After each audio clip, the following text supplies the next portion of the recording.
And we're back. We made You know what? And now we can tell because yep, we made some sound adjustments here. Let us know if you're having any problems hearing us, but we're getting ready to jump into our next match here. Mike, what are we seeing?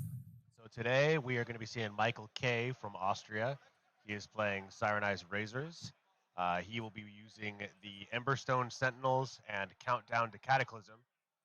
And he'll be playing against Mark Baconborn, as you may know him. He is playing Kainan's Reapers, a classic for him. His pairing is going to be Blazing Assault and Pillage and Plunder. So we will be seeing all 4 of the Rivals decks from the core Emberguard box. And we will be seeing 1 of the 13 and 1 of the new Grand Alliance. So we'll do our best to explain Kainan's mechanics to you as we go along. And let's get ready for a good show. Michael is the youngest player in attendance. He's, I believe, 17 years old. Yep. Which is pretty exciting. And they both had some pretty close fought matches in their last round. They are both 0-1, so either one of them has a chance to put themselves up to a 500 record after today's game. And we will see just who comes out on top, and result is going to be pretty soon here. So looking forward to some interesting tactical play, interesting pairings, 2 high-level players, and we'll see if America or Austria gets themselves a little bit more national points today.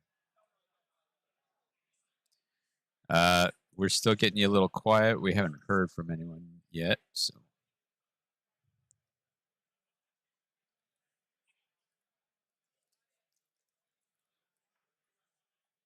Coming through any better now? A little bit.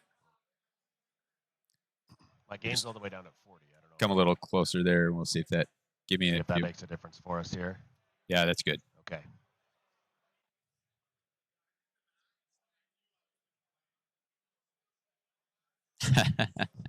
Tristan right away.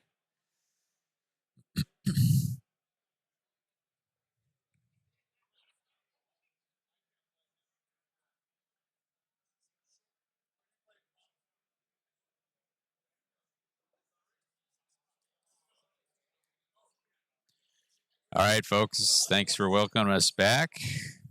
Michael and Mark are getting ready to throw down here. And looks like we're just waiting for the right moment. Yeah, the round doesn't go live until 5:30 Atlanta time, which by my watch just happened. So I think they can start whenever they want. They may be waiting for an official announcement. Well, as you can see, Kainan's Reapers, Cyrenized Razors. We actually have pairings for you too, so we know right out of the gate. Kainan's are coming at you with Blazing Assault, Pillage and Plunder.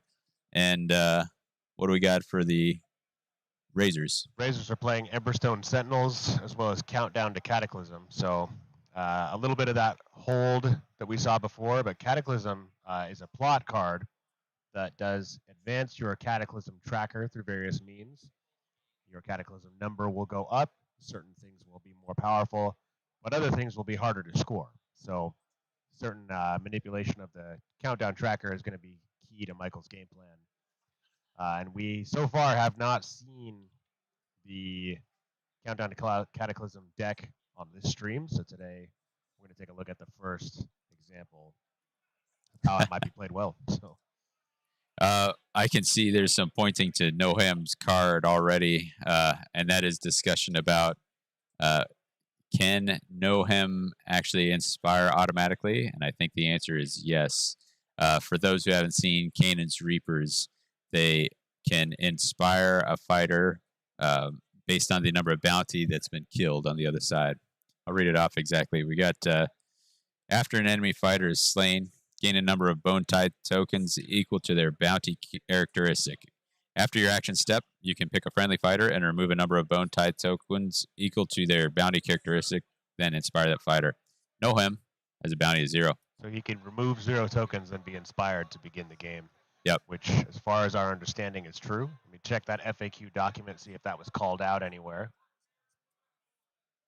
There were some more rounds of clarification after that initial FAQ, so it may not be in there, but we will see if we can find.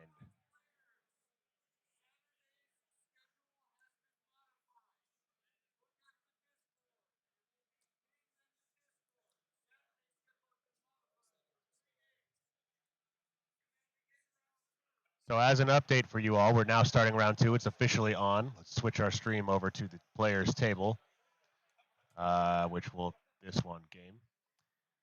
Saturday's schedule has been modified. We will be playing 3 games. So the first game on Saturday morning is going to be the very last pools stage to determine the top cut. And from that point on, it will be the championship bracket and the nationals bracket. I was able to find that FAQ. Kainan's Reapers has a Mortec Advanced clarification, and that is it. So we don't have the official answer at this table about whether or not he can inspire immediately. So we will have to see if that is something that Mark tries to do. Presumably he has had that clarified for himself, and we will let whatever he chooses be the official answer, because I don't know any better. Right.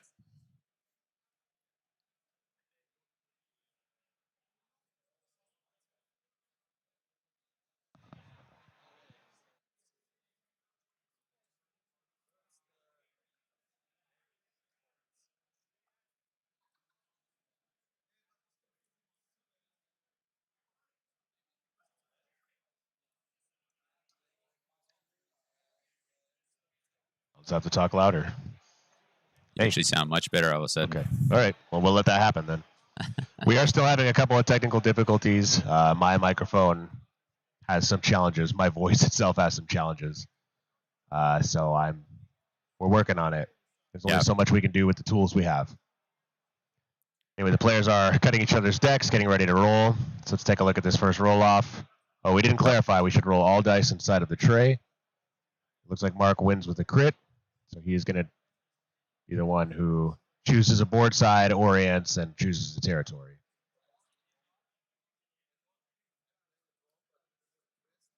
So it looks like he's keeping it exactly as is. For those wondering what the swag up at the top of your screen is, they're using that to designate who the underdog is. That is the World Championships challenge coin, which is given to any World Championship Warhammer players. I guess there's a legend about that you are to carry your championship coin with you everywhere. If another World's competitor finds you somewhere down the line, presents their coin, and you don't have yours on you, then you owe them a drink. Michael being under 18 is going to make that a little tough, I think. I believe they specified they did say coffee. And presumably, he even said a free glass of water. That counts as well. So there are times, even today, that a free glass of water might be the thing you need. It's true. To answer the question about what does Mortec Advance do, here we go. It's a surge ability. Use this immediately after your action step if a friendly Kainan or Kenta used a core ability in that action step. Each friendly minion can move, but must end adjacent to one or more friendly minions. And the FAQ on that is that move has to end adjacent to one or more friendly minions. So it's not that they have to end up adjacent, it's that each move must be adjacent at the end of that move. So depending on how things work, you can't necessarily leapfrog around. You have to have each consecutive move be adjacent. So a little bit more limited than perhaps we've seen before, but that is how it is written for this edition with the FAQ. One thing to know right out of the gate is that all of Kainan's fighters are starting on a 2-move characteristic.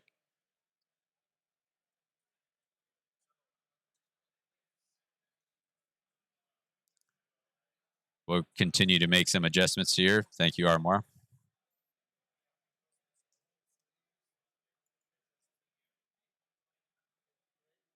All right. Another thing to note, for those who have not seen the Razors played in this new edition, there are 2 thralls. Alethir, the one with no lantern. She is, by my estimation, the superior fighter, and yet is the one who is worth 1 bounty. And Renglaith, the one with the lantern, is worth 2 bounty. That lantern's valuable.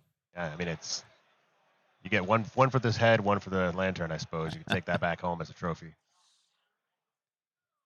So Mark placing the rest of his fighters, assumedly trying to find ways to get that Mortec Advance to be adjacent. And a strong opening roll out of Michael. That was a two-handed roll-off. Two-handed roll. I mean, those are some heavy dice, those Grand Alliance ones. So Mark has drawn his extra card. Michael has chosen to inspire Alethir, the superior fighter, as we talked about before. So now that she is inspired, she has 3 hammers, 2 damage, 2 range, and brutal on her attack, which will negate being flanked and surrounded. And we can assume that that's going to happen with the multi-move that the Mortex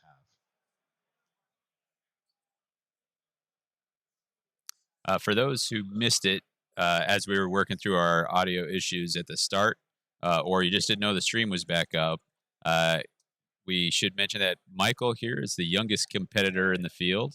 He's coming all the way from Austria, and he's playing against Mark, a.k.a. Baconborn, famous from Path to Glory.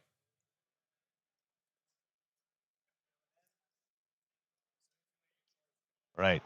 Mark has done some multi-move and then delved a token. Knowing that he's playing Pillage and Plunder means that he wants some delving to happen. So I know that there is a card in Pillage and Plunder where you have delved 3 times. It's called Broken Prospects if you've done it to 3 or more different tokens. Or you delved one that an enemy held at the beginning. Not possible in round 1, but if he delves 3 times, he will score himself a 2 glory end phase, assuming that he holds that in his hand.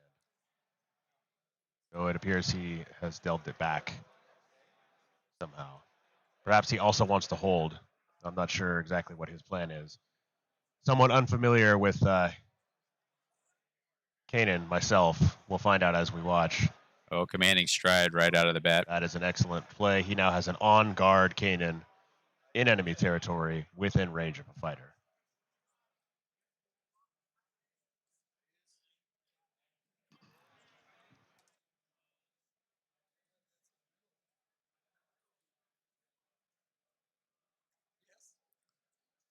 Safe to say we're seeing an attack from Kainan. He is attacking at range 2 for 2 hammers, 2 damage. He has succeeded.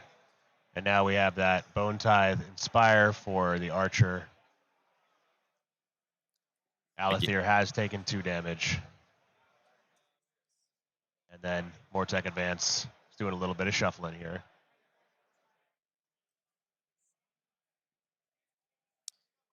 Yeah, it's like they can kind of flip-flop a pair as they work their way forward. We have a surge scored for our first glory of the match.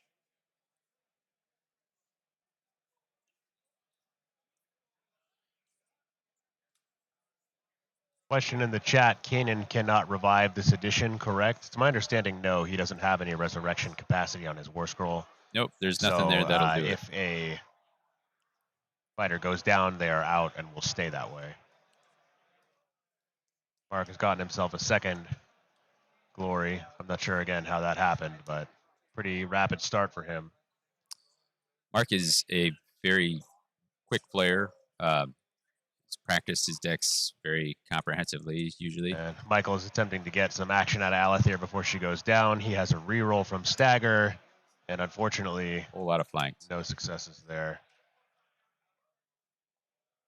I have to imagine one of the surges we've seen go by was the surge for 3. Mortek Advance, let's get that out of the way real quickly. Use immediately after your action step. If a friendly Kainan or Kenta use the core ability in that action step, each friendly minion can move, but each must end adjacent to 1 or more friendly minions. We've run it once before, but it's a crucial part of this one, so if you missed it, that's how that works. We'll probably have the opportunity to explain it a few more times because Mark is going to be moving a lot of models until they start dying. Yeah.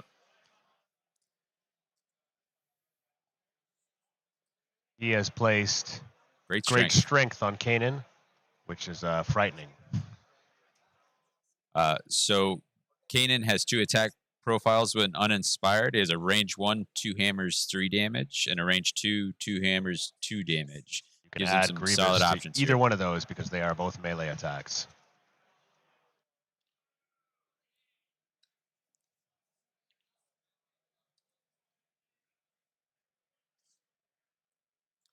And Kainan's clearly running an aggressive deck set here. He's got Pillage and Plunder to generate some passive glory with his delving, and then Blazing Assault to provide all the offensive firepower you could ask for in the upgrades, and then something to just score with the kills.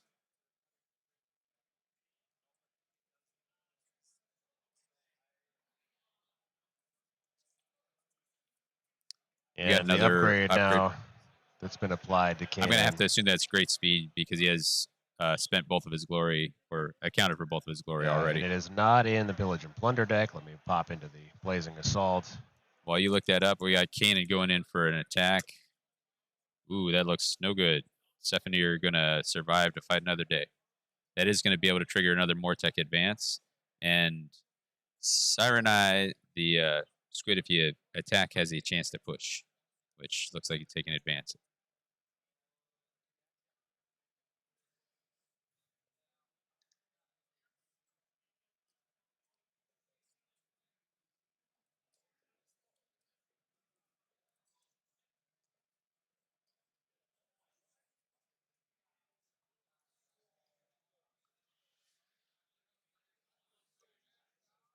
I think knowing that there's nothing that scores off of multiple move tokens, we're not seeing the extra move tokens. Technically, they should be going down on these Mortecs, but if we were doing that, they would have about 6 move tokens by the end of this round.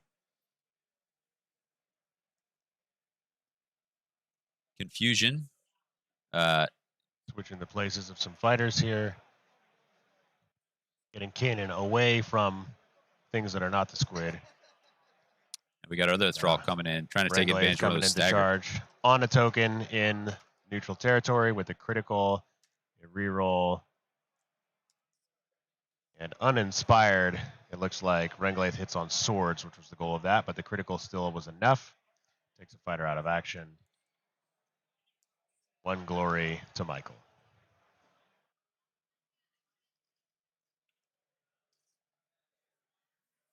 Tristan worried for the squid for a little bit there. I think he's in a safe enough spot where early enough that Kainan shouldn't be able to charge out, and seeing as he's not playing that Reckless Fury deck we just featured, won't be manipulating charge tokens with nearly the ability that we saw before.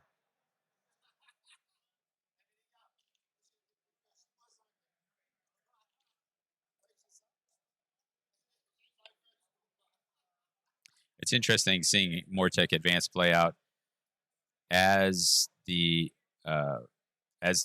Reapers lose fighters, especially losing 1 out of each of these pairs. It really reduces how effective that rule can be. As they have to end adjacent to another one. Yeah. If there's no one nearby, the pairs can't shuffle together. So that top flank there has been pretty limited now without a friend to tag along. That said, Cyreni is on the bottom there, and we can still make some moves towards her. And if that's Mark's goal, then he still has a shot there.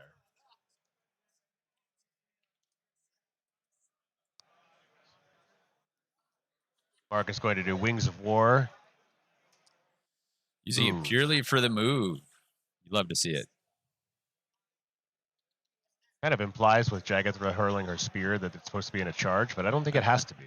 I believe it's just +2 move before a move. It's just for any kind of move. We most frequently see it with a charge. But, yes, it's just a move, so it doesn't have to be a charge. So he was able to reach that token despite his low move and do another Mortec advance because of the way that works, that either Kenta or Kainan can do it. I'm noticing that Mark has got himself 2 fighters in neutral territory. I don't know if that's significant for anything here. For Careful Survey, he needs 1 in each territory. So it must be some insurance. He has the capacity for that now. Yeah. It's probably neither Kainan or Kenta is going to die. The squid trying to fight back at Kainan.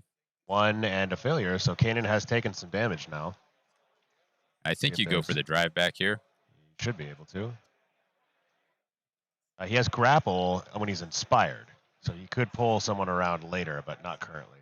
And Stephanie on 4 health really does want to get that push, even though the boss is no longer in range. That keeps him from having lethal damage. Right, so we have put an upgrade here on Renglaith. Looks like Driven by Pain. Let me find that one. I'm not personally very familiar with Countdown to Cataclysm.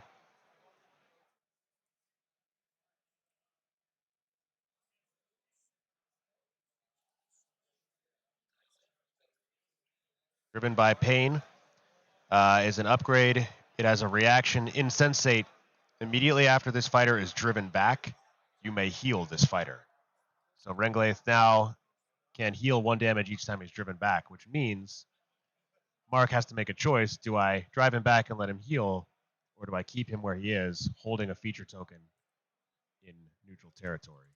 It's kind of a hard choice he's being presented with. We'll see what he decides to do with it. Mark's scooping up 2 glory in the end phase. I'm thinking that if Michael was going to score anything, he would have done so already. He did give Mark the first action, so he may be scoring after. Or maybe waiting for all that. Mark is currently resolving his end phase, giving great fortitude to Kenta.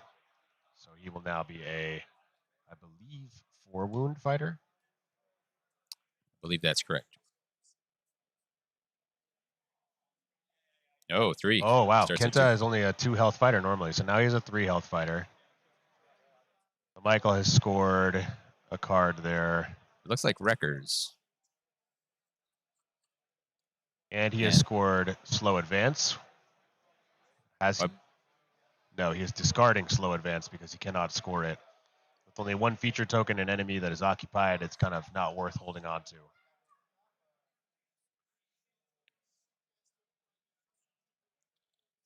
That's putting us to 3 glory to 4. And then we have a question in the chat. How many wounds does Kainan have? He has 6 wounds. He has a big boy. It defends on 1 shield, and he defends on that whether he's inspired or not. So he is perhaps more gettable than some.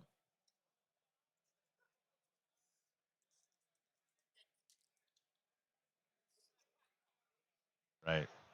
So it looks like tie, but there is an underdog tiebreaker that goes to Michael, so he will have the choice of whether or not he would like to go first or second. For those who are not familiar, the way that the Razors work is their inspiration is you inspire a number of fighters equal to the round number at the start of each round. They uninspire at the end, so he may choose to uninspire Alethir or keep her inspired and inspire another fighter, and he is doing exactly that. So he's inspired Stefanir, and he has inspired Renglaith, the Lantern Bearer, and has left Alethir, the wounded one, who is not holding a token. She is now... Oh, he may have changed his mind about that. To Iba's Underworlds question, both players lost their first round. I think that speaks to the testament of how strong the field is. The winner of the, the Nova Open, Gerard the Professor, I think I heard him once describe Mark as the best over-the-table player that he'd ever played against. And so if he's losing the first round out, you know it's tough out here. And Michael's first round opponent was George, also a Path to Glory, incredibly skilled player who is bringing Headsman's Curse to this tournament, and I'm sure we will see plenty of good things out of him. It seems like he's got quite the plan. We just unassailable, so an attack on a target with a feature token who is not driven back, still on the token at the end of the attack. So Stefanir survives. We no longer have an underdog. Well, we might, because it looks like Mark might have just scored a card as well. So.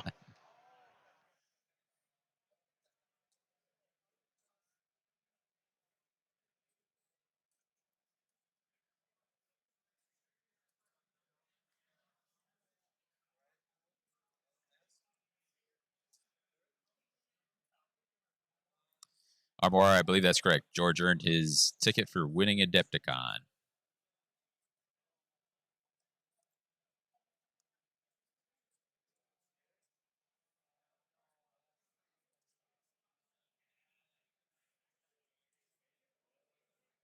I'm wondering what the next play for Michael is here. I don't know how often he wants to try and tank swings from Kainan onto his lovely squid.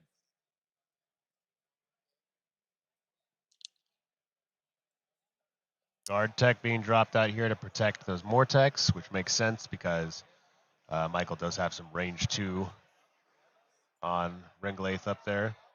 This is one of his War Scroll abilities. It's Monolith Stance. Use this immediately after your action step. Pick a number of friendly minions equal to or less than the battle round number. Give each of those fighters a guard token. You can only use this ability once per game.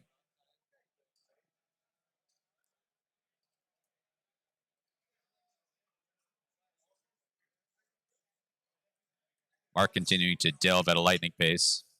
Staggering himself in the process. Worth calling out that Michael does run a blog by the name of Staggerers. He, in the first edition of this game, had a great affinity for the staggering abilities, and likely pleased to see that his opponent is doing the staggering for him this time, and didn't even need the reroll on that one.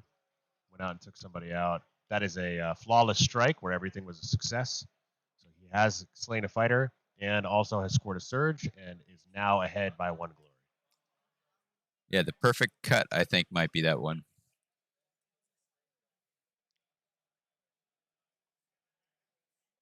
Well, we're having Sentinel do some defensive work and the Thralls do the offensive work. We have another score from Mark here. These guys are flying by.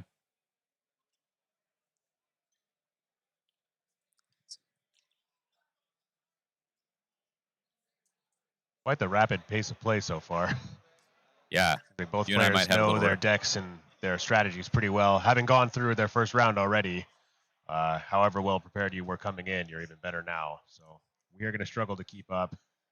Looks like Kainan has gotten another upgrade here. That one is from the Blazing Assault deck. The name of this upgrade is Duelist. Immediately after this fighter has attacked, you can push them 1 hex. So now Kainan can smack somebody and skateboard around after them, which is not something that you want to see if you're facing him. Kainan has decided that if he's going to miss another range 2 attack, he's going to make sure the next one's a range 1 and has lethal damage.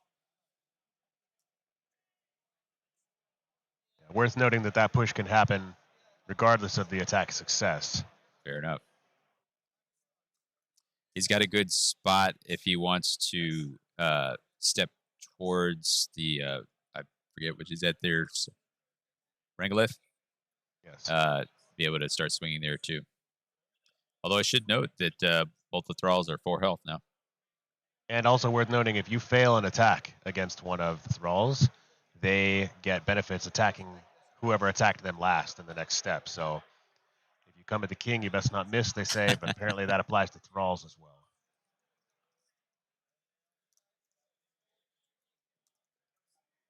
We got 2 successes now. And that is not a successful defensive roll. I think we're going to see Sentinel take 3. Driven into that stagger hex, and Kainan is going to chase him down, hoping to finish him off with a range 2 attack. Now remember, we do have, I believe Great Strength has been placed on Kainan, so Sentinel on 1 wound remaining and now staggered. It's going to be a little difficult for him to survive. Sentinel does have an equal to the round number push if you fail an attack against him, but so far Mark has not missed, so we haven't gotten to see that. Sentinel, realizing his time is limited, is going to come in here and see if he can't do a little something to Kainan on the way out the door. Throwing 3 swords, 4 with swords. Oh no! Oh, unfortunate. Michael not having the best dice luck so far.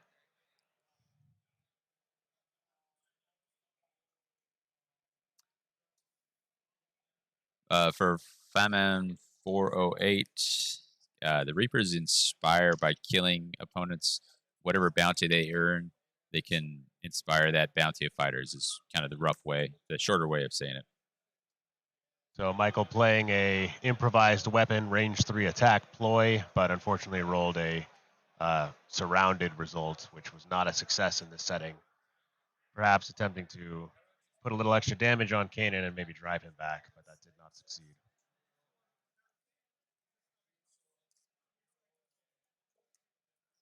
Oh my goodness. Mark is on fire. There's not much you can do about that. So down goes the squid.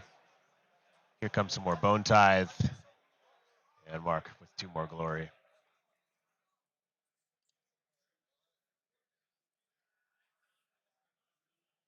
That does, however, increase the Cataclysm tracker. So we are now at the very last part of Cataclysm 1. He has 5 ticks along that clock. Oops. Hang on.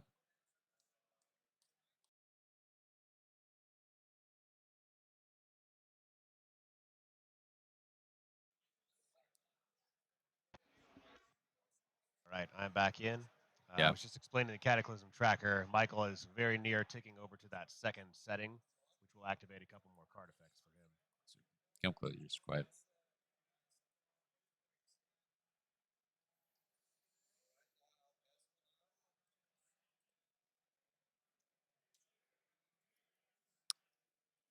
Looks like the score now is 7-8. So Michael has one more point. Another Mortek goes down, and I think we're back to being tied. My goodness, hanging in there. Despite dice not really working out for Michael today. That is growing concerns. Enemy fighters have -X move in the next action step, where X is your Cataclysm value. So these 2 move fighters are down to 1 move now. That's a baseline rule in the second edition is that unless explicitly stated otherwise, no characteristic can be cut below 1. They'll stop at 1. We also have hold the line, so no Cyrenized Razors is going to be able to be driven off. Actually, it might be universal. Yeah, that's a Razor's card. So no drive back of any kind. Pushes still work, just not drive backs. Comes Kainan's charge. He may not need to drive back if he hits with this. Renglaith not inspired, so on only 1 dodge here. Oh dear.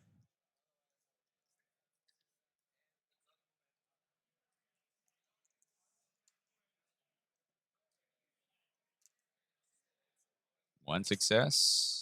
One success. Only So one. you're saying there's a chance. Oh, and there it there's is. 1 dodge, and he can't be driven back. So Renglaith lives to lantern another day.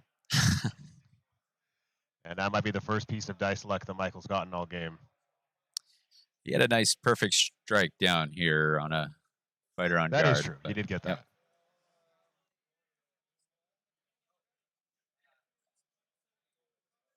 And then wisely Mark using his duelist ability to get out of Hammer Tide range. Making sure that he's not in a nice little place where that can happen to him.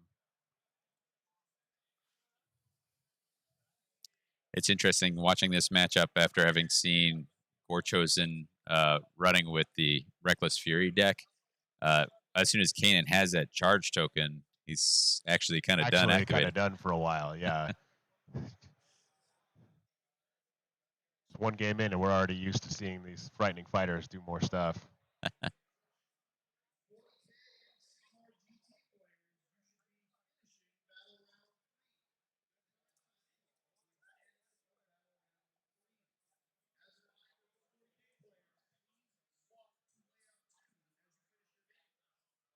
All right, so Cyreni has moved on to a token, so Michael now holds 3.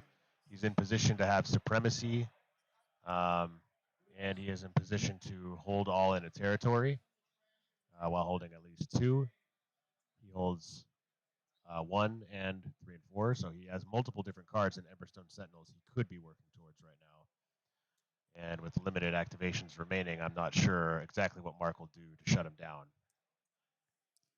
He'll use Lure of Battle and pull someone off. Pretty good move. Oh, exactly that.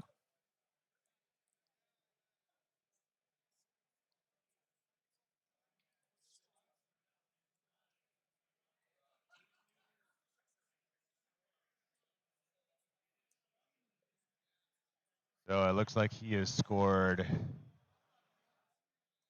Desolate, where he holds only 1 in each territory, or 1 in his home territory. And he's also delved an odd numbered feature token for against the odds. Michael adjusting his Cataclysm counter.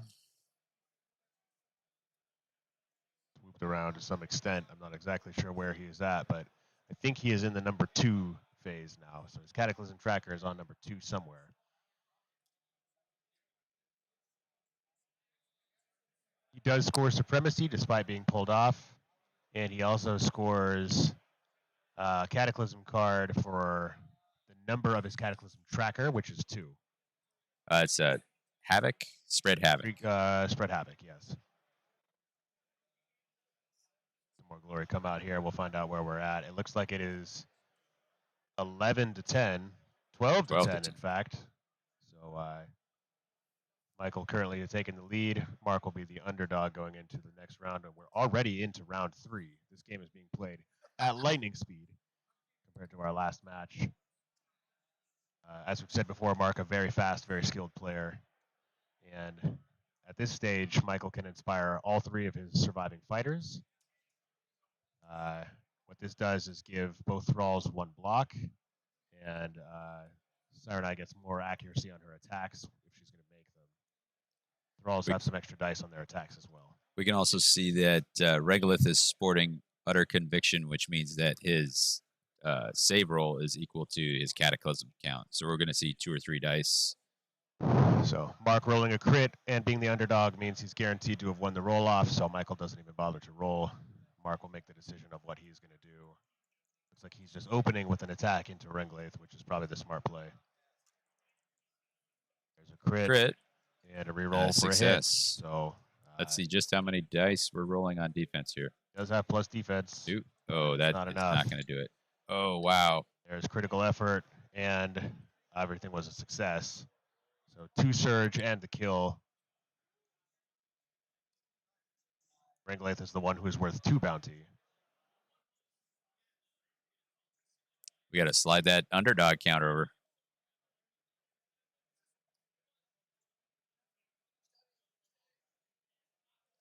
Spending some of those bone tithe to inspire further fighters. Kainan is now inspired. And if you weren't scared of him before, he now has a single combined attack profile of range 2, 2 hammers, 3 damage. So you're not safe anywhere. And knowing that he can push himself after his moves, he's delving to score some cards. And still hasn't charged, so no one is safe, because he does have great strength. Healing potion coming out. Damage in 1 hit to any fighter he chooses. Just the 1 health healed for Alathir.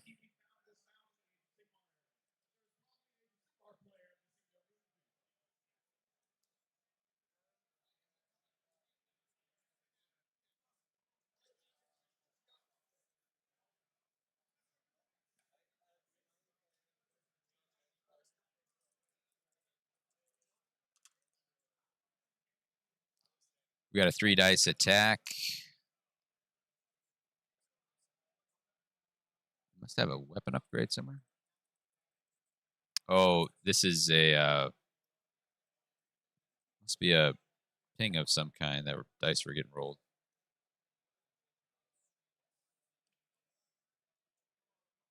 Tristan, healing potion only rolls if you're the underdog. It heals 1, and then if you're the underdog and you can roll a shield or crit, then it will heal again. The card that is kind of shiny on the table there is Sunder the Realm.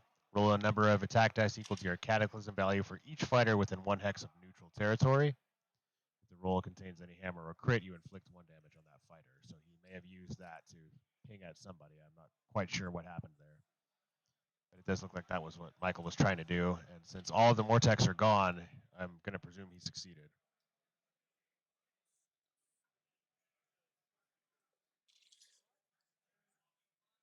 Some more delving is happening, because that's what Pillage and Plunder asks you to do.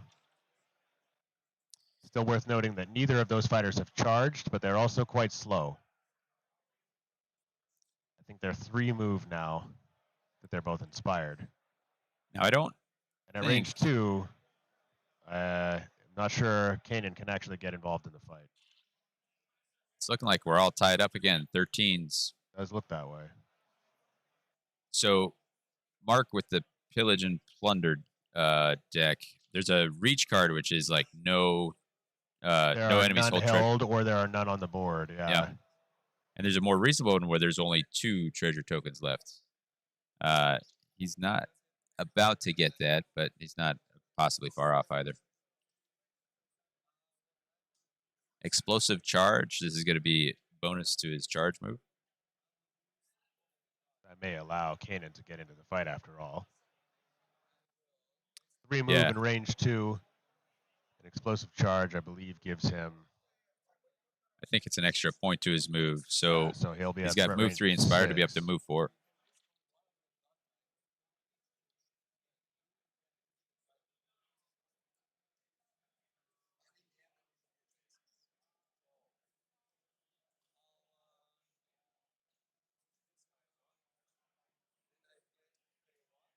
And it's a domain, so it persists until another domain is played, so he'll have +1 move to both fighters' charges if it stays up.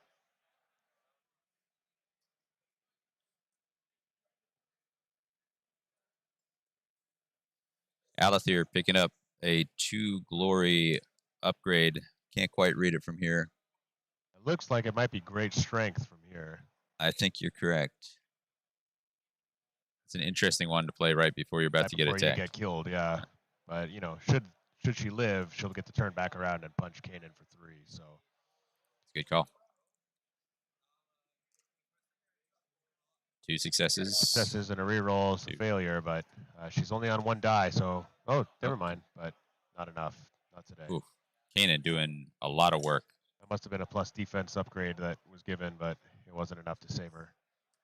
She only gives up 1 bounty when slain.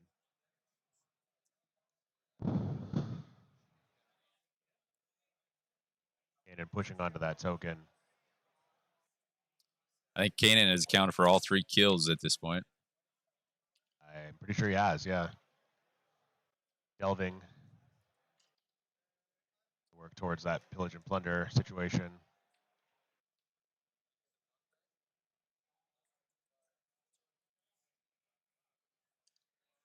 Looks like Michael has Kainan on his sleeve. Gonna give Duelist. So Cyreni can push herself after an attack, though it won't save her from Kainan being range 2. That is 2 crits and a success. So not much Kainan can do. So that'll be 2 damage and a drive back, and then push herself onto the token.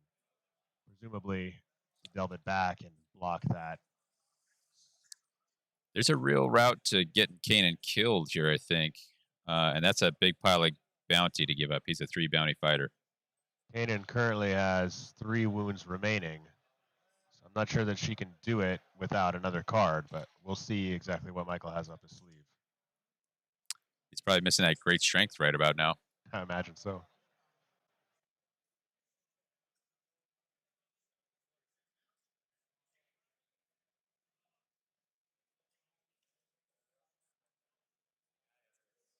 It's like we might have missed a sidestep being played. Unsure what the goal was there.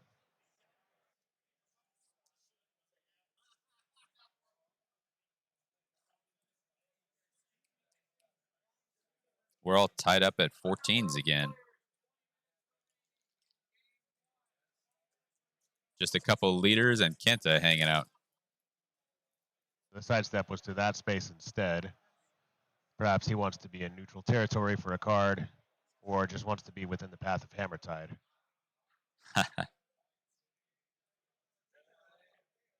And probably, my guess actually is to make sure that she's out of charge range from Kenta. Because Kenta having +1 move on his charges. But if he can't reach her, then he can't charge her, and Kainan being charged out means we could Hammertide for 1, and then charge with our last one. Well, not a charge because she's sporting a move. So I don't know if it's a range 2 attack and then duelist to a spot that you can make a range 1. Tough call.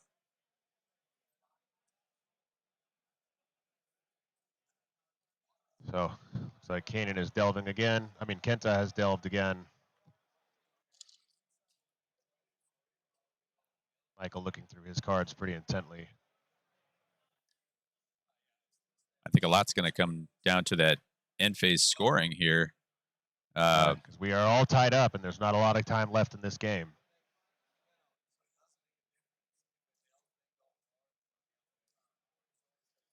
This is the interesting part of the first game of a match where you don't know for sure what's in the other person's deck. You're kind of doing the math on what you might expect to see in that pairing. And so now they're trying to counterplay whatever they might be guessing at, as well as maintaining board presence. Could be catastrophic if he can engineer a way to drop Kainan. Kainan is worth 3 bounty if he goes down. But to my understanding, Kainan only has 3 wounds on him. Does he also have a great fortitude going? No, that was put on Kenta. That's right. Kainan has 3 wounds remaining as best as I can understand. And I'm not sure that Michael can do more than 2 damage at a time. Though Countdown to Cataclysm does have some ping cards in it. That's true. There is a chance that he could tag an extra damage on somewhere. Oh, we just picked up a score here.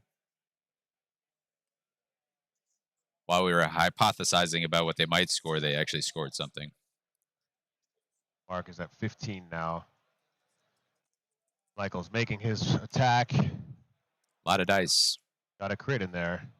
And because of a stagger, chosen not to drive him back. Now Kainan is 2 health away from death, so that range 1 attack doing 2 damage could finish him off, unless there is a way for Kenta to get over there, which I don't think he can. Move 3, range 2, I don't think he's able to threaten, so. Are explosive charges still in play? Yes, but So, he's moved. Oh, actually, that might be, yeah, that'll do Yep. it. So Kenta's going to make his try. This is big because even a And drive back. he is doing determined effort, so he will get an Oh. additional die on this tack. And Cyreni is flanked. Only 1 success. And she succeeded. But she can be driven Could be back. a drive back, yeah. We'll force to her the to rescue. charge in order to finish off Kainan. But she can't with a move token. So now the question is, does he have a way to ping? He can do a range 2, 1 damage attack. If he has some kind of ping in his hand, he could finish. But I'm not sure that he has that. Armoire, the Grandfather's Gardeners, and Jaws of Itzel were not available to be played this weekend.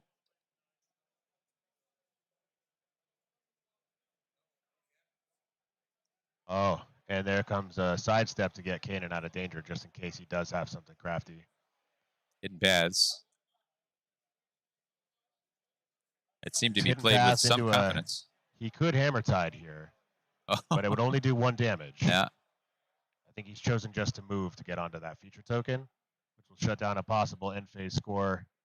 They're dropping some cards to see who scores what, and I honestly do not know who won this round. I think we're 17 to 16.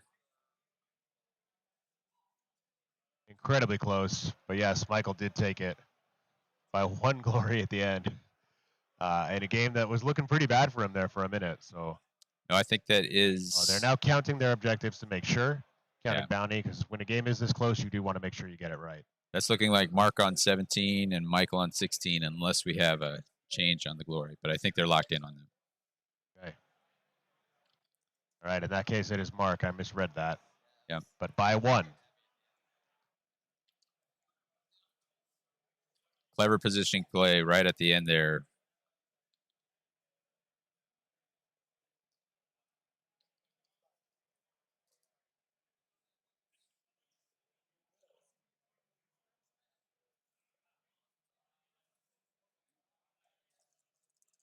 So remarkably rapid. That game was finished in 45 minutes. And now that they each know what the other can do, we may expect the next ones to go even faster. So hold on to your seats. Challenge for us to keep up with the speed of play on these guys, but we're loving it.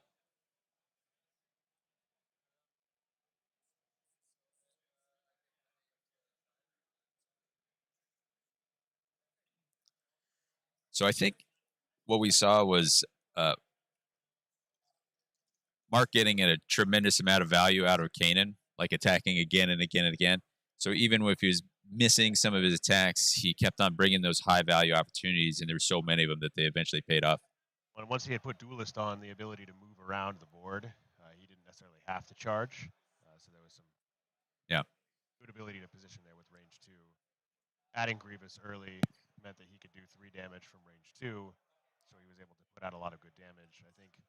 Yeah. I'm not sure what adjustments Michael has in mind, but I would imagine he has to deal with Kainan earlier or stay further away faster.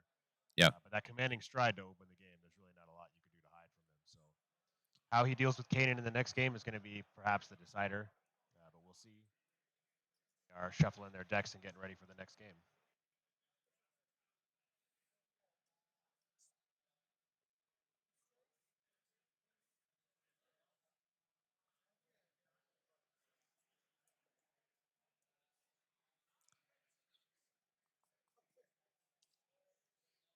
little bit of cut and getting ready for the next one.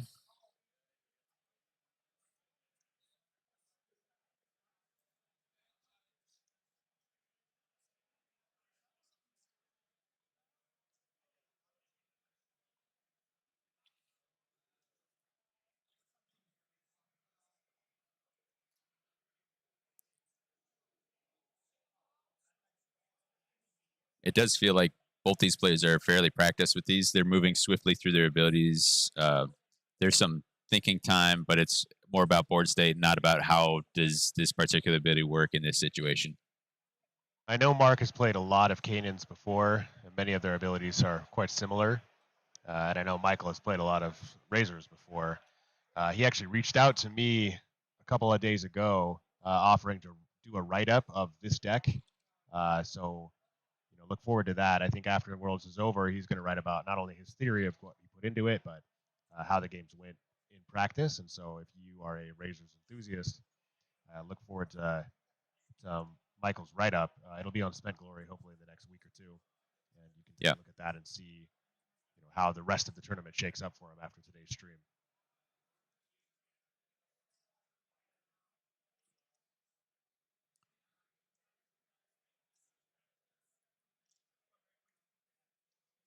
Looks like Michael's decided to mulligan his power hand.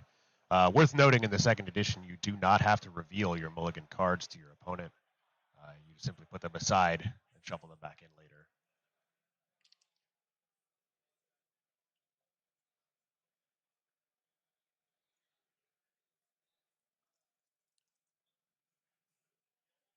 it's hard to say if there's any adjustments that anybody needs to make here. I think if Michael can afford to not start around within attack range of Kainan, that's going to really pay off big. I think Kainan was allowed to be able to make a fair amount of mileage out of attacking a couple times and then charging.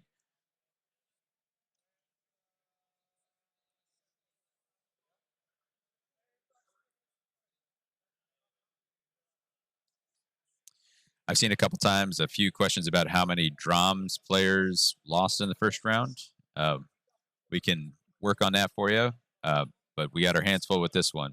I think a few of them did. Yep. I don't know how many. I think overall they did quite well. And as you saw in the last game, particularly potent in the hands of a skilled player. And I would imagine most of them chose Reckless Fury. So yeah, if you can't handle multiple attacks from Gorehulk around, you're going to have a hard time in this event.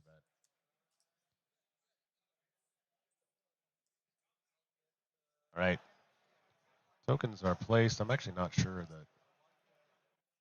Looked like Mark had advantage on tokens. So, we actually have an illegal placement.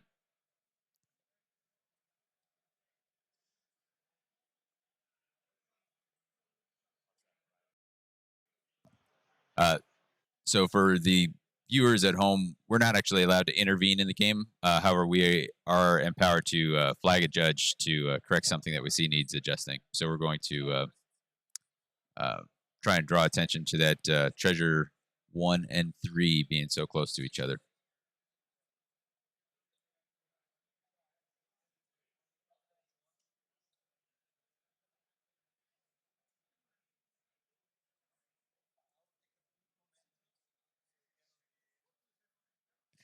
Mark getting a little bit of a chuckle here, realizing the placement was off.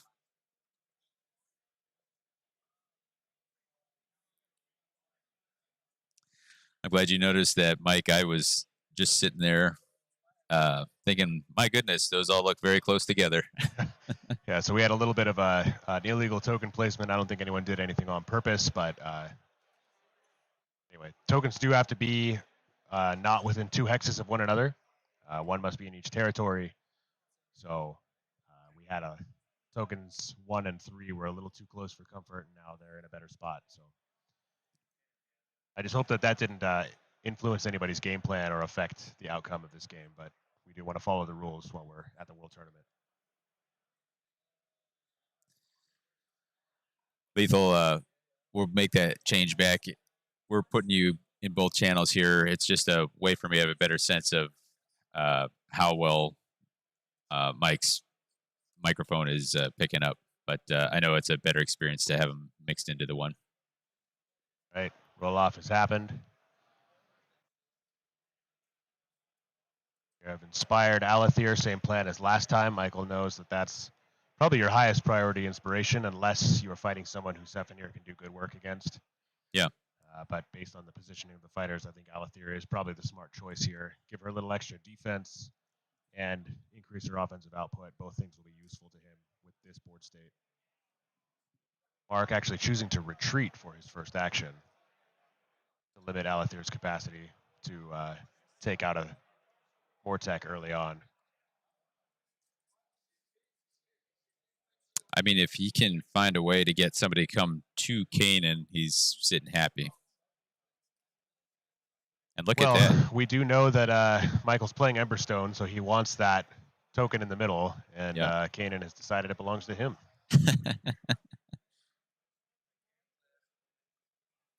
And there is nobody in Hammertide angle here. No, there is not. That was another consideration he may have made for that move. Zephanier moving up to a token as well. Now we have to see how long Mark waits to start delving and staggering himself, and if Michael decides to take advantage of that.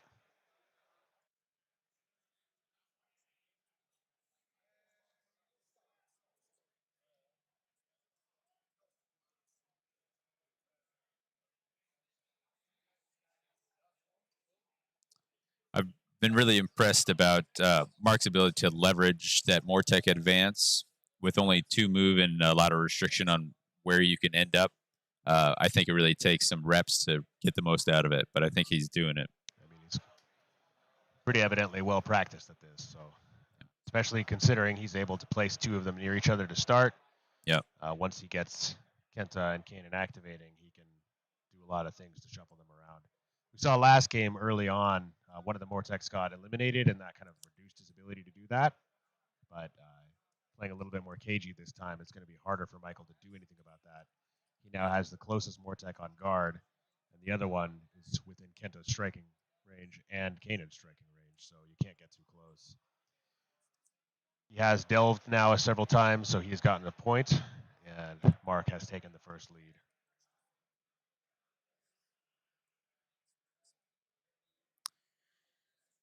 I mean, this is probably evident to the viewers, but on top of getting those multiple activations out of Kainan, it wasn't just the value of those high quality attacks, but it's getting to Mortek advance over and over again. So he's making progress both on developing bounty and on changing his position. So we played by the numbers to draw some power cards.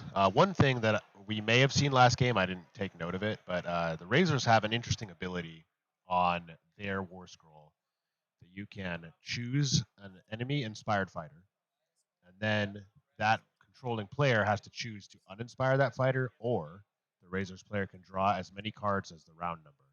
And so if you're concerned about an inspired Kainan, for example, you can say, hey, let me draw 3 power cards. I don't know that Michael did that or not, but in the right situations, you can be quite impacted by a certain situation there.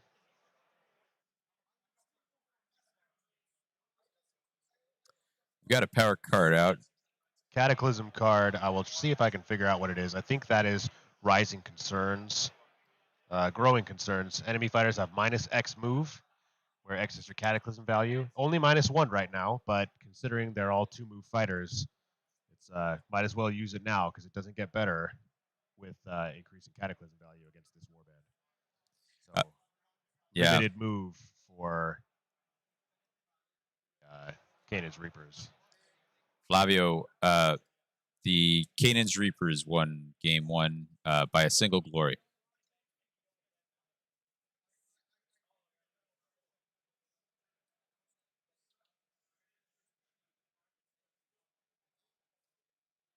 Mark looking through his options now that he has only 1 move. Mm. He is occupying the tokens he needs. I'm not sure what exactly his best play is, not knowing what's in his hand. Yeah, it's preventing that high damage attack coming in from Kainan. Yeah, because Kainan now cannot charge up to Cyreni and hit from range 1. We haven't seen Great Strength come out yet, so range 2 attack, eating a charge token and losing his guard token is probably not the right play. I think we might have actually just seen a focus. That might be the best option for him right now. Yep. I believe I saw Great Fortitude get discarded, so picking up 2 for that. I think that's a mark of a pretty good player. Like, Great Fortitude is an awesome card, but sometimes it's not the one you need, and maybe 2 more into your deck gets you where you want to go. There's a specific card he maybe is looking for, and he's trying to get earlier rather than later. But at the cost of Great Fortitude, though, without 2 glory to buy it, you can't really use it. So yeah. Mark also has the comfort of being up 1 game in this set, so you know, if that ends up not paying off, he can still make up for it in the 3rd game if he has to. I'm going to assume that we have at least a 2 glory score in the end phase come from Mark for the delves. He has delved several times. He is on 3 tokens. Yeah. I haven't been keeping track of what's even and what's odd, but a lot of things are happening in the delve situation, so I'm imagining he's got a couple glory coming his way soon. And he is holding Desolate Homeland, where only 1 token is in his home territory, which currently is true. Yeah. So there's at least 1 glory coming his way from that. We'll see how the end phase scoring goes, but I am liking what Michael's done with his positioning here. He's not giving Mark as many free reactivations as he got last game. Kainan has just received an upgrade. That upgrade is accurate, so he gets a reroll on his attacks. Looks like he's going to take it now that he no longer has that restriction on his move. He can come up to Cyreni and give her a nice big attack for 3 damage. He is twisting the knife, so if this hits, it'll do 4 damage. He does have 1 reroll. Oh dear! Does he fish for a crit? Yeah, he only has 1 shield, so I would. Not today. So he needs a crit to live, does not get it, and Cyreni of the Abyss is in that abyss. Oh. How did he reduce the damage? Oh, that was not twist the knife. That was determined effort. I continue to misread that card. So no, Cyreni lives on 1 wound. She is now vulnerable, but Kainan has charged. Though he pushed her out of Hammer Tide ability. There are no eligible fighters to Hammer Tide. I think Michael's in a potentially tough spot here where he's got to decide how important that token is if he wants to maybe get it and risk getting hit later. Yes. Yeah. Yeah. And that Mortec advance moving to occupy the center of the field. So though Kainan vacated that important spot, he still controls it. And the single treasure token in your territory for Desolate Homeland does not need to be held. It simply needs to be the only one. So Mark still does meet that condition as well for the end phase.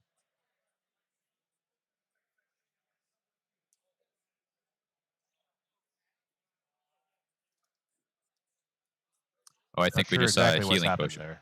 Yep. It was a healing potion. I see. Okay. Yep. He was the underdog, so he attempted to get an extra. So Alathir, I think, is coming in to try and shove Kainan away. There's a crit.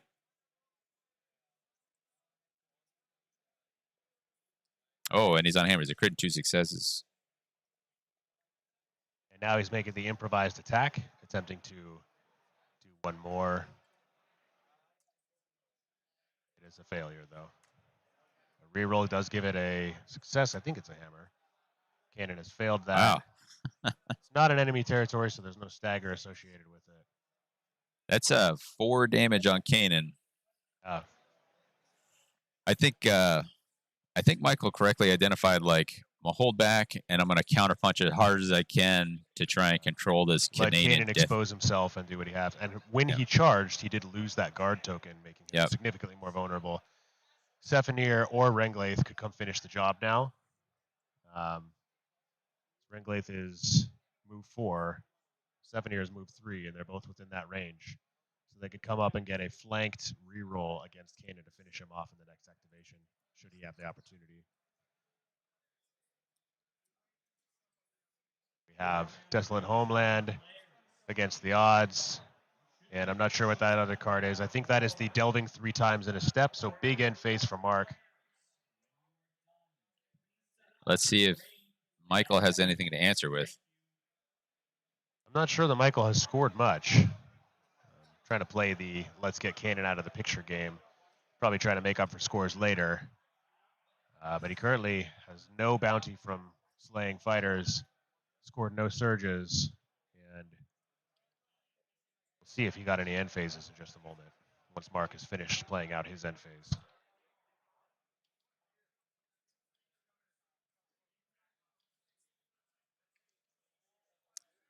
The upgrades continue to pile up on Kainan, but they're going to be hard to tell. We got 2 scores. Set explosives. He's discarding again slow advance because that's difficult to get in this matchup. He's giving an upgrade.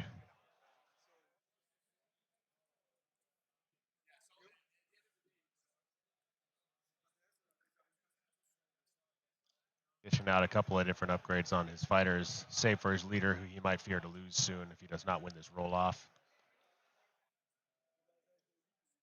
So it's 4-5. It's a close game. That's Michael tight. remains the underdog. One, I think, a huge one. I mean, Michael is well positioned to win this roll-off because he's going to win the ties. If he can land a lethal blow on Kainan, that changes the shape of the game. Yep. Immediately. Yep. Oop. I didn't see what Mark rolled. He has a hammer. So sword or crit or hammer to beat. Oh no, hammer was Michael's I roll. I'm not sure what Mark rolled. I guess we'll find out in a second.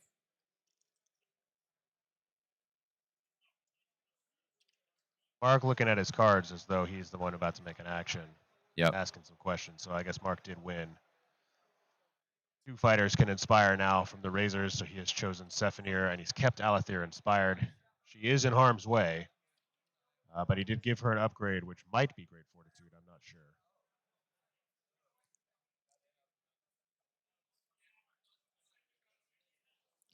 I'm going to go scout the table real quick. I'll come back with information about those upgrades.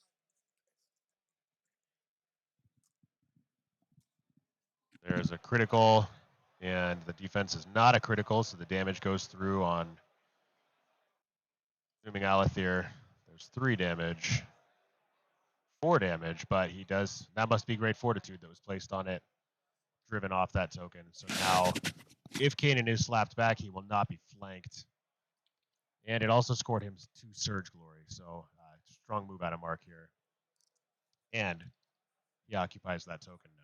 But it means he's surrounded. So Sephinir can come in 4 swords with surrounded. Pretty good roll. So there's a chance that Kainan goes down depending on what upgrades are out there. Looks like the upgrades picked up by Kainan are Great Strength and Hidden Aid. He's delving and staggering himself. It does score him claim the prize. But if Kainan is staggered here, he should be. I don't see the staggered token. Oh, illusory fighter. Oh, what a play. Illusory fighter. He says, yes, I will score this, hit you, and then get out of danger. So unless there is some plus move situation, I think Kainan is safe for at least another turn. And it looks like he's not after all. Michael has put himself on an edge hex.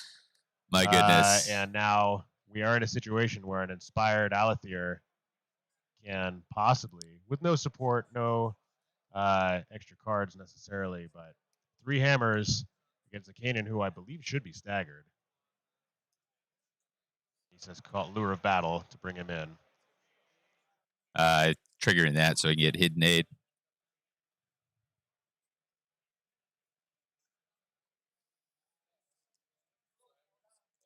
That illusory fighter was a beautiful play, and Michael had exactly the answer he needed for it. You'd love to see that exchange. Okay, 3 hammers coming in at him.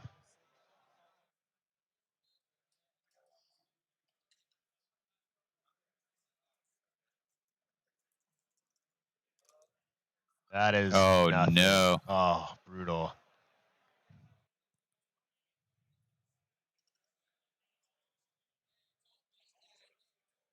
The right play. I know, you have to take that risk. If you take Kainan out now, imagine how good it can go for you. But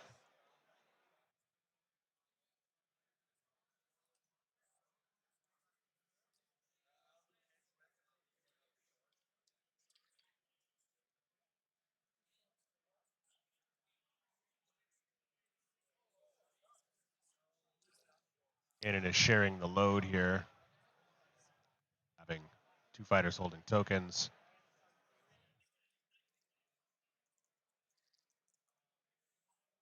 Now he's attacking Alethir with no successes but 1 reroll and still That's failed. 3 successes because of hidden aid. Oh no, okay. Yep. And my apologies. That's the end of Alethir, which is unfortunate. That limits Michael's ability to do anything here pretty severely. Brutal exchange. Still probably the right play out of Michael. I don't see if I would have done it any differently. No.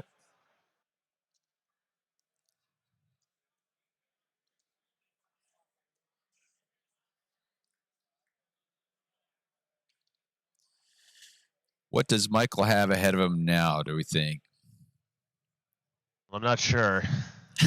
He could try and score supremacy if he moves back onto that token and delves it. That's true. But I'm not sure there's a lot. If he has Iron Grasp or Iron Grip, whatever that's called, you hold all in one territory, at least 2. You could score that for 2 more. So there is an opportunity for Michael to get a decent end phase here. But in terms of offensive output, he would just start picking away at Mortex is really the only thing. And Mark, of course, has chosen to put guard tokens out on those 2 front ones, anticipating that as a possible line of play. Sidestep.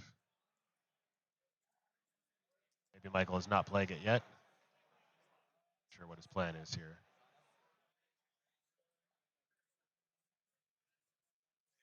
I think he's going to try to hammer tide Kainan. See if he could just finish Kainan off that way. Yeah. No fighters can be driven back in the next activation to ensure that even if he says somehow make some charge against Cyreni, she'll still be in hammer tide range for Kainan.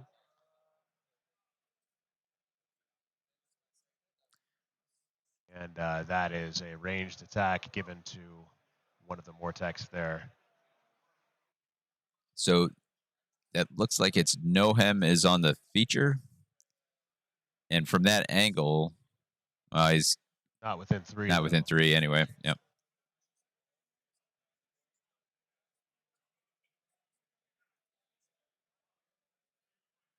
Now, if he's given a ranged attack to somebody, he may be able to force a drive back to get Cyreni. Michael has played hold the line, so there will be no drive backs here. All right. So he's ensured at least 1 hammer tide out on Kainan next. I wonder if he's got a ping in hand. Possible. I know there was the ping about being within 1 of neutral territory, which Kainan is not. I'm not sure what other pings he might have available. Let's see if I can run through Cataclysm real quick to see if there's anything he might have.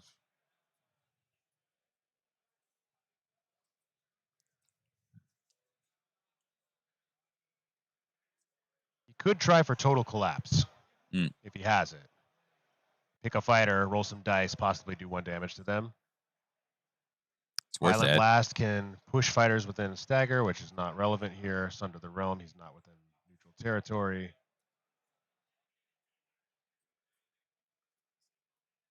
Yeah, I do think unless he has total collapse, it's going to take both of his last activations doing hammer tide. Oh. Mark has seen this coming and placed a fighter in the path so that hammer tide has to hit one of those 2 Mortex instead of Kainan, which is a beautiful counterplay. That's a lovely play. 2 hammer tides in a row would finish Kainan off, and now that is no longer an option.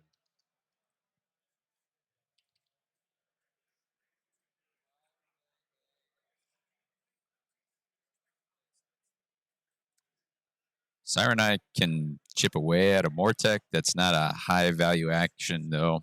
And she can't charge. Yeah. Given, I believe that is great strength.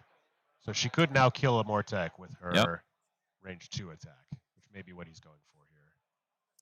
What a cat and mouse game this has been. This is amazing. Yeah, stressful. Whoa. Just moving with Cyreni, or the squid there. Hold the center token. Kenta can attack him. That is possible there. It's another interesting one. We're putting out great strength and then not activating that fighter. Yeah. I think there was at least one activation Michael would have liked to have back in the last game where Great Strength got eaten up too quick.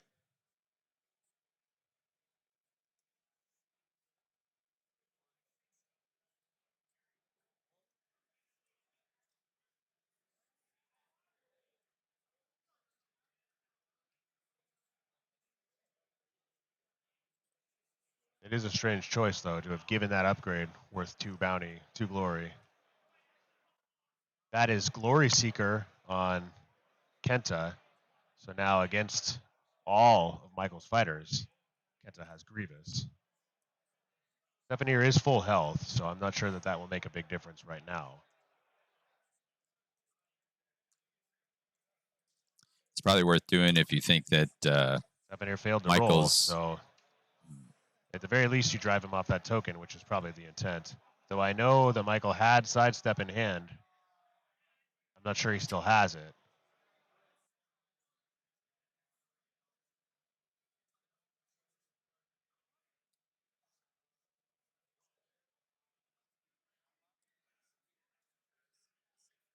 So now, with only one activation left, I guess the question is there a way he can occupy both tokens and score some cards?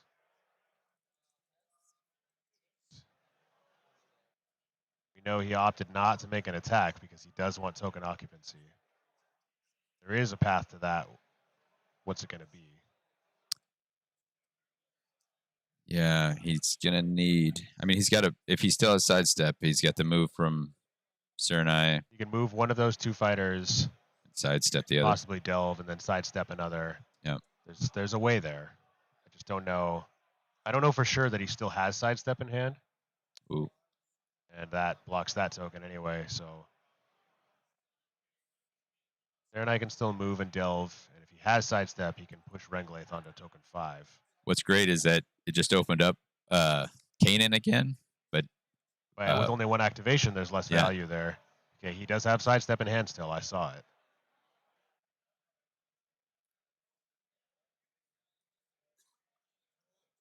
Now he's got to decide, am I going to use it? And the answer is yes. Mark nodding. Understanding Kainan will live another day because he's trying to score some objectives here. Kainan is worth 3 bounty, but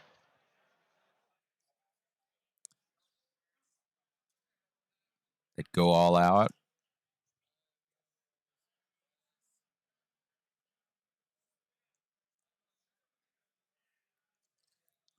Two more glory on those.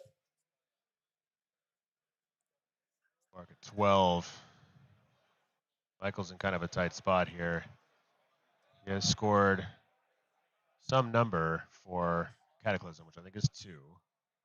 He has scored step by step, and he scored. No, he's discarding those. He doesn't have them.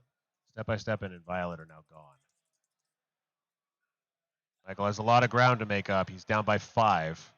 If he can kill Kainan, that's 3 right there. I threw you off fish. I thought he was getting 2 for spread havoc, but it looks like he's only got 1 on that. So 6 behind. Okay. Tied. The tiebreaker goes to the underdog. So. Yeah. He just hammer tided. So he did a hammer tide to close out the round. He opened around with another hammer tide. So that is 3 glory there. And the reason why he did that hammer tide instead of going for that token is because he wasn't holding the appropriate cards to score them anyway. So hammer tide was the more efficient option. And killing Kainan is pretty good. So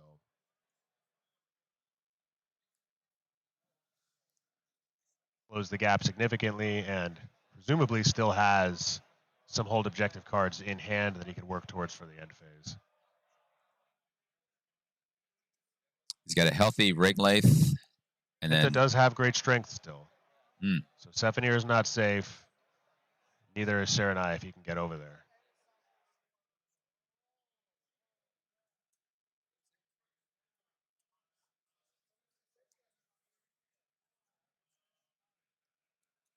Mark placing a card down that I can't quite see.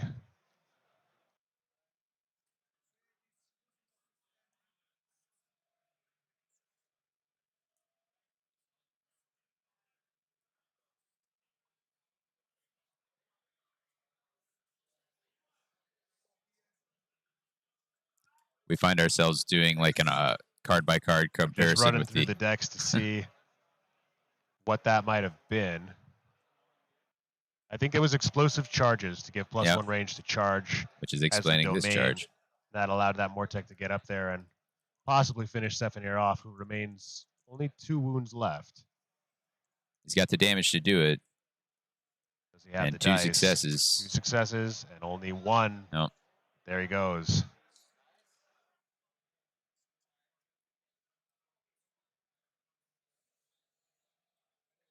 Pressure's on. Yeah, it's not necessarily a death knell for Michael's chances, but it's not great for him either, because that's 2 bounty he's just given up, and he has 1 less piece on the board.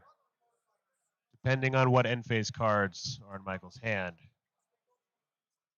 that is plus defense on the big sword one, Hackor.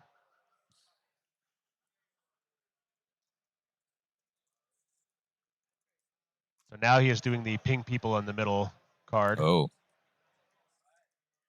Putting some damage out. No damage for that one. And damage for that one as well. Okay. Unclear if that'll make a big difference in this game, but he has put 2 fighters to vulnerable status now. And if you have a chance to ping 3 fighters, you might as well take it.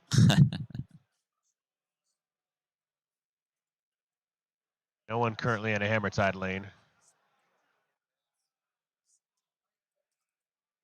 And we know we've already seen Sidestep go, so there's not going to be an easy pickup there.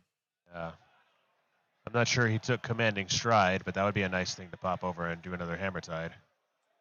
Oh, he's fast. Throw a punch at Kenta here. 3 hammers, 4 hammers, 2 successes, only 1 success. And that with great strength is enough to take him out. So there's another 2 bounty, I believe. Whereas I think it's only Kenta 1. might only I be think worth 1 actually, because I he's think 3 Kainan health. distorts the bounty that of makes the. Sense. Okay. Yeah. But still taking a dangerous fighter off the board, and if he can charge out, getting himself in a Hammertide possibility to kill another fighter is not a bad way to be.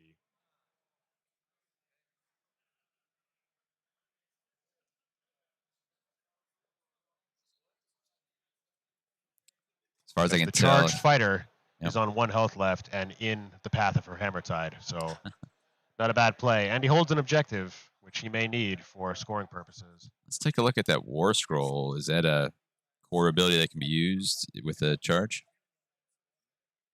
With the Hammertide? That I don't know, but he may want to charge with Ringlaith anyway, depending on what his plan is.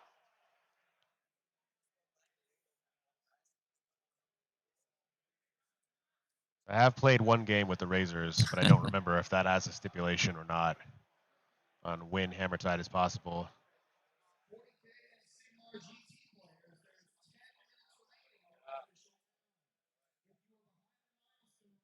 Has to have no charge tokens. So even if charged out, Cyreni cannot Hammertide anymore. Does have a range 2 attack, so there's total collapse. Finish somebody off? Not with that. Happen.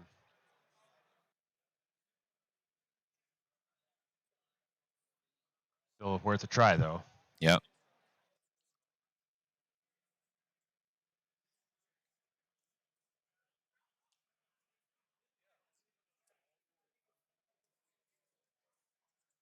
A lot of Gloria counting changes here. We've lost you.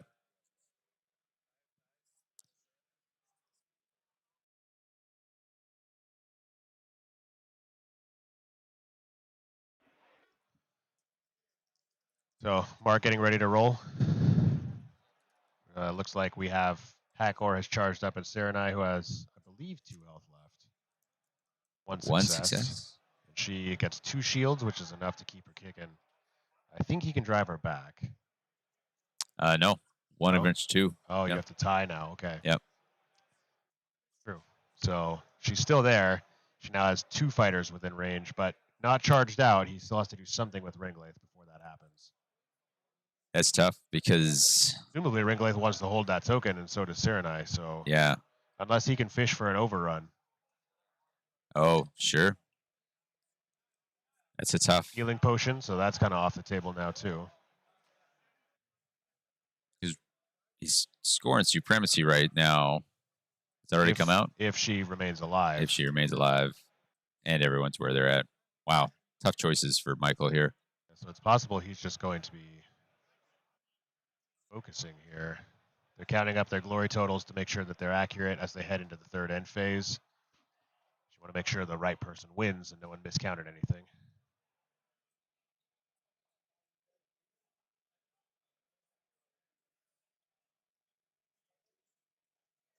Right, so for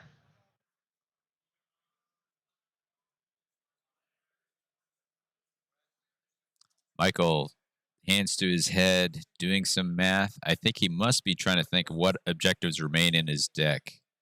Yep. He was looking through his discard pile. So you cannot look through your undrawn cards. Yep. But you might be able to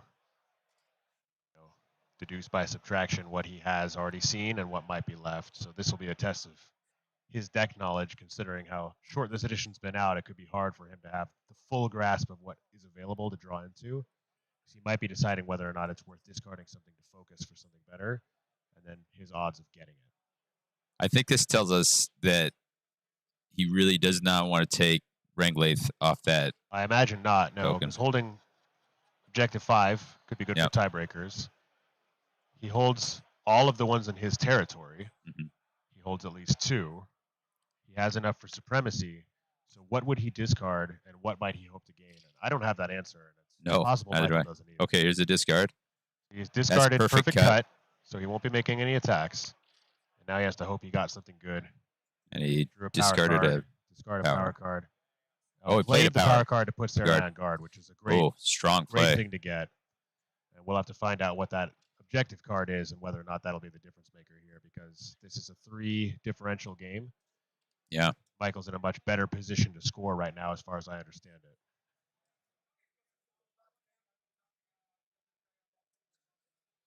Could have been a very impactful focus here. We'll see how it shakes out. Yeah. We know now that Michael's seen his entire objective deck.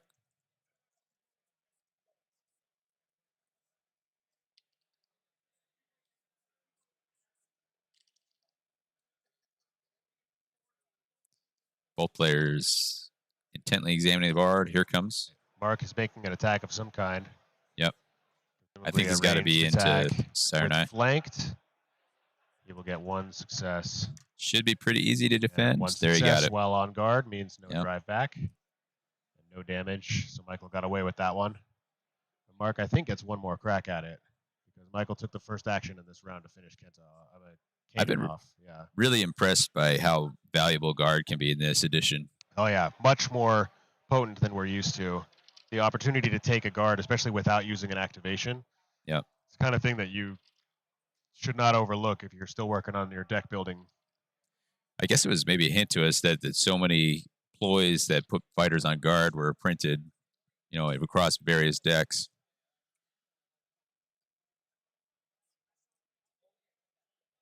Oh.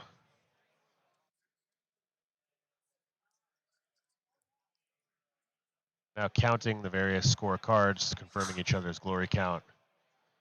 Presumably because both players think this is going to come down to a very tight finish. And yeah. I can't say I disagree.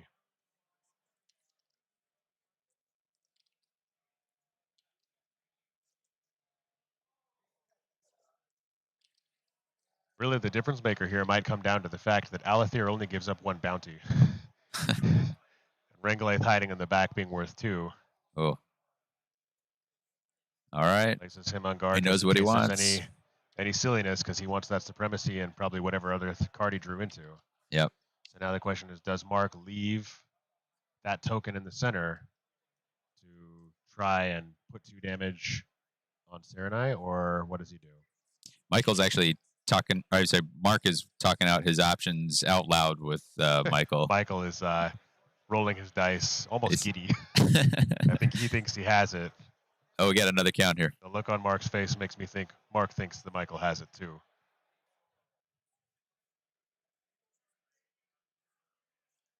So, interesting fact, before the mulligan cards are not revealed to your opponent, but the discard pile is open season. Yep. So you can look through both piles of your opponent's deck. And so if they are going to a game 3, Mark is using this opportunity to get better knowledge of his opponent's deck.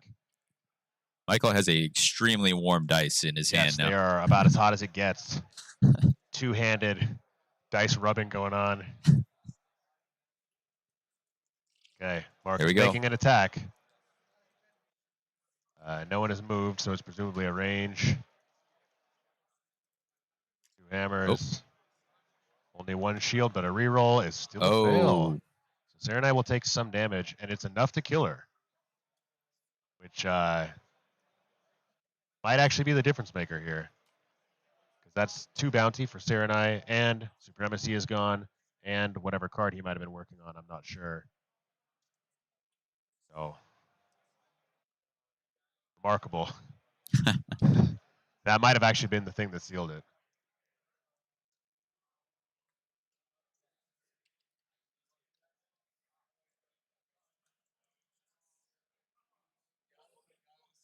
Now, it looks like Michael's going to lose this bigger than he lost the first, but I really love the adjustment he made. And it felt much closer throughout the game as well. Yeah. And hands are shaking. Conceded. They're not even going to bother to count him. Yeah, well, it was 0-2, but it was close. And that especially that second game could have gone either way. Yeah. I don't think Michael has anything to be disappointed about. There was incredible play. Yep. He was 1 die roll away from winning the game. Yep. Against a world-class player. Yep. At a couple points, I'd say. Chased Kainan all over the board. Really impactful use of the teleport there to chase with the illusory fighter. And then Mark having a great counter to put some bodies in the way of Hammertide. Excellent counterplay out of both couple of my favorite cards of all time: Hidden Paths and Illusory Fighter. Just that for that kind of moment, to be able to do that kind of thing. Yeah. Yeah. I mean, excellent choices out of both. I think some of this comes down to dice. Some of this comes down to Mark is an incredibly experienced player, well drilled, well practiced. Yeah. Michael being very young and relatively new to the scene, held his own really well and had a very good chance of taking that second game. Tune into Worlds next year. Let's see what he does with 1 more year of practice. I would be scared to face him myself. I think Mark knows that putting it all on that, he's down to that last attack. I mean, he contemplated whether or not to go for it for probably a good 2 minutes there. So and it worked out for him, but if it hadn't, he loses that game. So right, we're going to keep things running for another minute or two in case folks got questions, but that's going to do it for matches today. They'll start again tomorrow. We'll have to post in the relevant Discords and such. I believe the timing is still set for 10 a.m. Atlanta time. So same as today was supposed to start. Yep. So Atlanta is GMT -5 for those of you watching around the world. And that should hopefully help you figure out when we're going to be back on. But again, if you miss a live stream, we do post all of these after the fact to be watched as recorded videos later. So you'll have the chance to look back in at what you might have missed. Because I know with a worldwide audience, you got to sleep sometime. Yeah. Thanks, everybody, for watching, listening, all that sort of thing. Continue to bear with us. It's a first time for us, and we're working through the technical issues on the fly, doing the best we can. And I'm glad we could get something that we could all enjoy. I've had 2 great matches that I got to watch. I enjoyed both of those today. Yeah. So looking forward to what tomorrow and the rest of the weekend brings. Absolutely.